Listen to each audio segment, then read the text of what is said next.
আজকের আপনাদেরকে একটা দুঃখ ও ভারাক্রান্ত বিষয় নিয়ে কথা বলতে চাই, যেটা আমার জন্য নিঃসন্দেহে দুঃখজনক। সেই সাথে যারা মাছ চাষ করেন তাদের জন্যও লাল সংকেত বলতে পারেন আমাদের তরফ থেকে।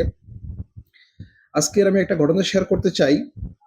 যে ঘটনাটা আমার ঘটেছে শক্তিরগাঁও উপজেলা ছাতক, জেলা সুনামগঞ্জ।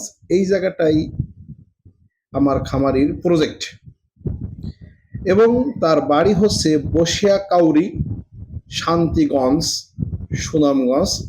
তার বাড়ি নাম হচ্ছে এনা বা আইনা মিয়া, পিতার নাম হচ্ছে সুন্দর আলী।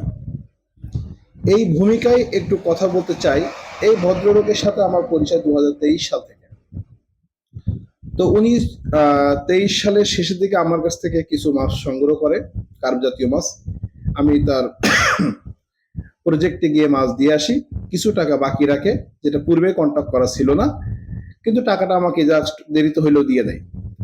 তো সেই সময় একটা সম্পর্ক হয়ে যায় এবং তিনি আমাকে অন্ধের মতো বিশ্বাস করে। তিনি একটা কথাই আমাকে বারবার বলে, আমি মাছ বলতে বিদ্যুৎকেই বুঝি, বিদ্যুৎই আমার সব। তো সেই সুবাদে ওনার ফার্মে আমি একটা অনলাইনের মাধ্যমে পরিচিত একটা ব্যক্তিকে তার ফার্মে ম্যানেজার হিসেবে আমি যোগদান করাই দিই, তার ফার্ম দেখাশোনা করার জন্য।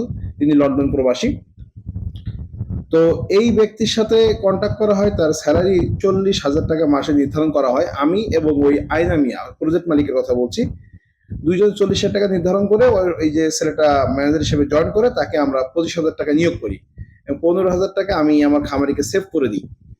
তো যে ছেলেটা জয়েন করে তার কার্যক্রমে এই খামারি এত পরিমাণ খুশি হয়, আমাকে ফোন করে বলে, ভাই আমি যা চেয়েছি তার থেকে অনেক বেশি পেয়েছি। তো উনি আমাকে ধন্যবাদ জানাই।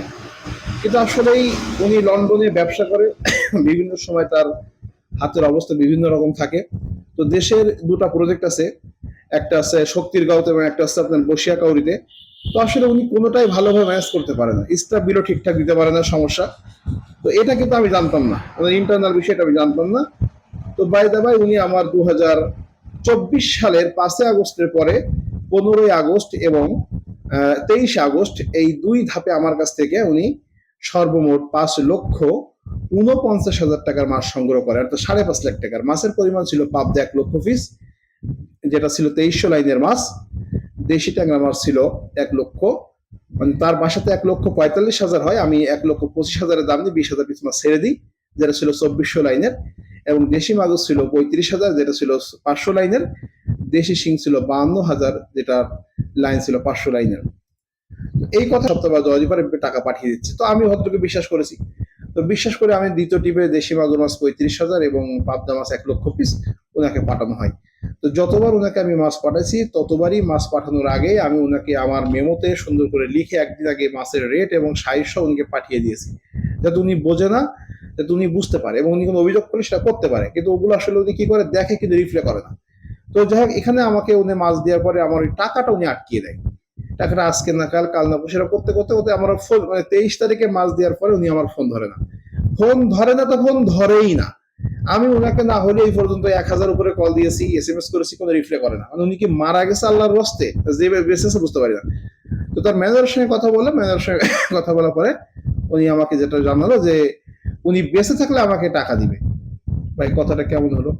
আমি তাকে বিশ্বাস করে বাকিতে মাছ দিলাম 3.5 লক্ষ টাকার, উনি বেঁচে থাকলে আমাকে টাকা দিবে, এটা কেমন কথা? তো এর ভিতর উনি আমার বিরুদ্ধে দুটো অভিযোগ নিয়ে এসেছে। একটা হচ্ছে যে দেশি ট্যাংরা মাছ আমি যে 2500 লাইনের দিয়েছি, 2400 লাইনের মাছ, এটা উনি মানতে পারেনি। কিন্তু আসলে কিন্তু মাছ দেওয়ার পূর্বে আমি মেমো করে একজনকে পাঠিয়ে দিয়েছি এবং মাছ যাওয়ার পরে উনার লোকজন দিনের আলোয় মাছটা সুন্দর করে মেপে উনারে বুঝ করে দিয়েছে, আমাদের লোক এতে হাত দেয়নি। যেহেতু উনি এখানে নাই, ওনার আপন ভাই আছে, চাচতো ভাই, খালাতো ভাই, মামাতো, অনেক অসংখ্য লোকজন সব দিনের আলোয় 10-11 জন মাছ তারা বুঝ করে নিয়েছে। তো ট্যাংরা মাছের অভিযোগটা আছে, ট্যাংরা মাছের সাইজ ছোট হয়ে গেছে, এটা অভিযোগ, আমাকে অভিযোগ করেছে। আর পাবদা মাছ আসলে আমি দিয়েছি 2300 লাইনের মাছ। ওনার অভিযোগ হচ্ছে এই পাবদা মাছের ভিতরে আমাদের দেশের অঞ্চলে কথা বলে আমরা বলি টাকি মাছ বলি, আমরা বলি টাকি মাছ বা তেলো টাকি বলা হয়। এই মাছ উনি 500 গ্রাম মাছ মাছ পাওয়া গেছে। তো 47 কেজি মাছে 512 পিস মাছ ওই হিসেবে পাওয়া গেছে। তা আপনারাই বলুন তো ভাই, 1 লক্ষ পাবদা মাছের ভিতরে যদি আপনার 500 পিস বা 600 পিস উল্কো বা তেলো টাকি মাছ যায়, এটাকে ইচ্ছা করে দেয়? তা হতে পারে উনি আমাকে 2,000 মাছ বাদ দিতে পারে, যে ভাই 2,000 মাছের দাম আমি দিব না, আমি মেনে নিতে পারি। এখন উনি অভিযোগ করে আমাকে টাকা দেওয়ার কোনো খবর নেই। এর ভিতরে উনি কিন্তু ফার্মে ঠিকঠাক মতো খাবার দিতে পারেনি, উনি স্টাফ বিল দিতে পারেনি। যে ছেলেটাকে আমি দিয়েছিলাম, উনি 3 মাসের বেতন আটকায় রাখার পর উনি ছেলেটা চলে আসছে ওখান থেকে, ও তো চলতে পারছে না। এই এত কিছুর পরে উনি সে মাছ বিক্রি করে ফেলেছে। আমি গত 7 তারিখ ওদের ওখানে গিয়েছিলাম, এই যে গত 7 তারিখে গিয়েছি তার ফার্মে, এই যশোর থেকে গিয়েছি অনেক কষ্ট করে। তো আসলে সব ঘুরে ঘুরে দেখলাম ওদের মাছ বিক্রি করাও শেষ। তার মানে আমি যে মাছ দিয়েছি বেচা কেনা করে টাকা পকেটে করে আসে। এখন উনি আমাকে বলছে লস হয়েছে, এবং এই লস হওয়ার জন্য উনি আমাকে দায়ী করেছে। কিন্তু উনি যে ঠিকঠাক খাবার দিতে পারেনি, উনি একটানা 15 দিন মাছকে খাবার দিতে পারেনি, সেই রেকর্ড আমার কাছে আছে, আমার কাছে প্রুফও আছে। তো আসলে এই ব্যক্তিটা মূলত আমাকে টাকাটা দিবে না বলেই কিন্তু এখন এই কথাগুলো বলছে। সর্বশেষ উনি আমাকে বললো যে আমার এই যে 3.5 লক্ষ টাকা ওদের কাছে আমি পাবো, 3,40,000 টাকা, ওই টাকা উনি আমাকে দিবে না। তো ভাই, 3,44,000 টাকা এর কি একটা দুটো টাকা দেয়? এবং ইনার জন্য, এই ব্যক্তির জন্য আমার একটা ছেলে আছে। তো আমার এই ছেলেটার বাস্তব খুব সমস্যা। আমি খুব অনুরোধ করি ভাই আমাকে 1 লাখ টাকা দেন, খুব অনুরোধ করি। উনি আমার কথা কর্ণপাত করিনি। আমার ফিডিং যারা আমার আমার ফিড দেয় সেখান থেকে আমার সমস্যা সৃষ্টি হয়েছে টাকার জন্য। মানে ওনার জন্য এক পর্যায়ে আমি পলাই বেড়াচ্ছি, এরকম একটা অবস্থা। 3.5 লক্ষ টাকা ওনার কাছে ডিউ। তো উনি কিন্তু আমাকে সর্বশেষ বলে দিয়েছে যে আমাকে টাকা দিবে না। তো আপনাদের সাক্ষী রাখলাম, এই ভিডিওটা সব একটা প্রুফ। আপনাদের সাক্ষী রেখে আমি আল্লাহকে বলছি, আল্লাহ, যদি উনি আমাকে যে যে আসলে যে দোষটা দিয়েছে, যদি আমি সেই দোষের যোগ্য হই, তা আল্লাহ তুমি আমাকে বিলীন করে দেবা, ধ্বংস করে দেবা। আর যদি উনি আমাকে ঠকিয়ে থাকে, আল্লাহ ইহকালে উনার ফ্যামিলি সন্তান সহ এমন এমন গজব নাজিল করবা যাতে মানুষ ভয় পেয়ে উনি গজব দেখলে আল্লাহ। আর ওনার ইহকালে তো শাস্তি দিবা আল্লাহ, পরকালে আমি যে 3,40,000 টাকা পাবো আল্লাহ, পরকালে তুমি তার আমার এই টাকার ব্যবস্থা তুমি করে দেবে ইনশাল্লাহ। তোমাকে সাক্ষী রাখলাম। এবং আমার এই ভিউয়ার্সদের আমি বললাম, এই আপনাদের সাক্ষী রাখে বলছি, যদি আমি কোনো কারণে বিলীন হয়ে যাই এই অপরাধে, তাহলে বলুন আমি অপরাধী। আর যদি উনি ধ্বংস হয়ে যায়, তাহলে নিঃসন্দেহে উনি অপরাধী। এই কথাগুলো বলে রাখলাম, রেকর্ড করে রাখলাম আপনাদের উদ্দেশ্যে।